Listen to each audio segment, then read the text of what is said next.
Anak laki-laki ini hidup di zaman ada naga. Dia sangat tidak sabar untuk bisa berubah menjadi naga. Tapi suatu hari, dia menemukan satu peti, dan di dalamnya ada mainan yang tidak pernah ditemuinya. Hingga di umur dia bisa berubah. Anak laki-laki ini berubah. Dia tidak ingin lagi menjadi naga. Ayahnya tidak berkata apa-apa, karena berubah menjadi naga bukanlah paksaan. Hingga suatu hari, ia melihat ayahnya dibunuh dengan mata kepalanya sendiri. Dia sangat marah dan penuh rasa dendam.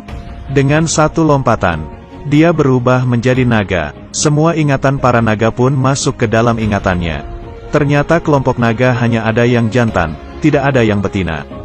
Kemakmuran dan keturunan hanya bisa mengandalkan gadis manusia yang ditangkap. Melakukan pembakaran, anak naga baru bisa terlahir. Mengetahui kelompok naga yang begitu kejam, ayah membakar mati ibu. Ia baru bisa terlahir. Agar naga tidak mengontrol tubuhnya, ia bersembunyi di dalam tebing. Di sini tempatnya sangat sempit. Hanya manusia yang bisa masuk ke dalam. Kalau berubah menjadi naga tidak akan bisa keluar. Ini juga menjadi tempatnya untuk menghalangi naga. Tiap kali berubah menjadi naga, dia akan berlari ke sini. 10 tahun pun berlalu. Dia dan naga terus bertentangan. Dan kehidupan yang tenang selama belasan tahun. Manusia dari awal sudah membuat naga hanyalah legenda. Hingga hari ini, di pernikahan manusia, menghancurkan ketenangan kehidupan. Di masa ini, hari ini seorang pangeran menikahi puteri paling kecil. Semua penduduk menyelamati mereka, mengikuti tradisi yang kejam. Juga menjadi tradisi pernikahan mereka. Putri juga bersedia menikah dengan pangeran. Tapi si pangeran menikahinya hanya demi kepentingan keluarga. Semua orang menyanyikan lagu selamat. Lagu ini adalah pengorbanan untuk gadis. Lagu yang dinyanyikan saat naga dipanggil. Saat itu, angin besar menerpa mereka. Seekor naga besar terbang dan mendarat. Kemudian menangkap putri, dan mengeluarkan suaranya. Semua orang baru tahu, meski naga yang awalnya sudah mati, tapi akan datang lagi naga yang lain. Di saat putri siuman, dia berada di dalam lubang gunung. Dan di sana juga ada seorang pria. Dia membawa obat untuk menyembuhkan luka putri. Setelah beberapa saat, keduanya menjadi teman. Putri pun memberinya nama Arman. Tapi di saat itu, terjadi suatu hal tak terduga. Naga pergi. Arman juga sudah tidak ada suara. Putri ditangkap oleh naga ke dalam goa. Demi kabur keluar, dia memotong rambut panjangnya, dan menjadikannya tali, kemudian mengikatnya ke batu. Sekuat tenaga melemparnya ke atas. Dan berhasil. Dia menarik-narik tali itu. Dan mulai memanjatnya. Tapi baru beberapa langkah, tali itu tidak sanggup menahan berat badannya. Sehingga putus dan terjatuh.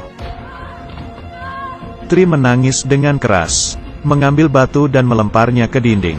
Sekali, dua kali, dia tidak berhentinya melempar. Tapi tak disangka, tiba-tiba muncul sebuah lubang. Dia memanjatnya. Belum juga berjalan jauh, dia bertemu lagi dengan naga. Dia berusaha kabur. Naga mengejar dari belakang. Akhirnya, di saat kritis, Arman menghampirinya. Putri tiba-tiba mengetahui. Arman itulah naganya. Putri yang ketakutan pun jatuh ke bawah tebing. Demi menolong putri, Arman juga melompat ke bawah. Tiba-tiba badannya memancarkan cahaya merah, dan berubah menjadi naga. Putri jatuh ke atas badannya dengan selamat, dan tubuh Arman terluka. Putri mengambil batu, ingin membunuhnya, tapi dia juga tidak tega. Pada akhirnya menolongnya, perlahan-lahan membawanya ke lubang gunung. Arman yang baru diselamatkan, tiba-tiba siuman.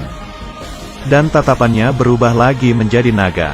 Karena luka yang parah, dia teringat lagi dengan kejadian dulu. Putri mulai merawatinya. Di hari hujan, ia menggunakan kain untuk menghalangi hujan. Melihat Arman yang mimpi buruk, dia menyanyikan lagu. Keesokannya, Putri terbangun, dan Arman sudah sembuh. Di dalam goa menyalakan api, dan sudah mempersiapkan buah naga untuk Putri. Saat itu Putri pun memakan buah naga yang diberikan. Arman memberitahu Putri, dirinya bukan sengaja ingin menangkapnya, tapi karena lagu yang mereka nyanyikan. dirinya tidak bisa mengontrol untuk berubah menjadi naga.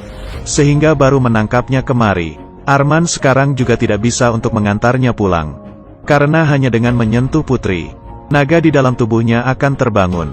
Kemudian, mereka berdua melewati kehidupan bersama. Mereka memungut beberapa kotak dari laut. Di dalam ada pakaian dan perabotan rumah. Juga ada selimut. Mereka pun membuat goa itu menjadi seperti rumah. Mereka bersama-sama main di tepi pantai. Hubungan mereka berdua sudah terjalin cukup lama, dan membuat keduanya memiliki rasa. Tapi hari-hari yang begitu indah, Arman mulai tidak bisa mengontrol naga di dalam tubuhnya. Ia takut dirinya akan berubah menjadi naga, dan melukai putri, sehingga sengaja mengatakan hal-hal yang jahat. Keesokannya, putri yang terluka hatinya, pergi meninggalkan tempat tersebut sendirian. Di perjalanan bertemu dengan Irgan, yang seharusnya menikah dengannya. Putri mengatakan ke mereka, naga sudah mati. Dia kembali ke kerajaan, dan raja melanjutkan pernikahannya. Sedangkan di sisi lain, Arman yang kehilangan sang putri, hidupnya juga tidak berwarna lagi. Dia sangat membenci dirinya yang berubah menjadi naga.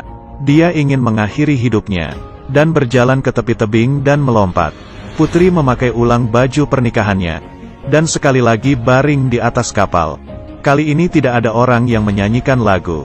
Semua orang berpikir pernikahan berjalan dengan lancar.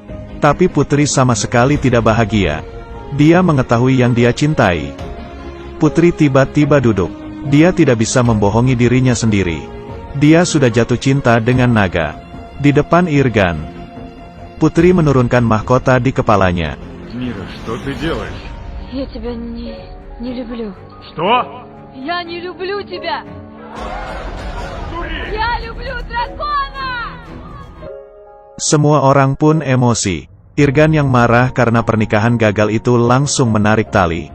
Tapi putri langsung melepas tali yang ada di kapal.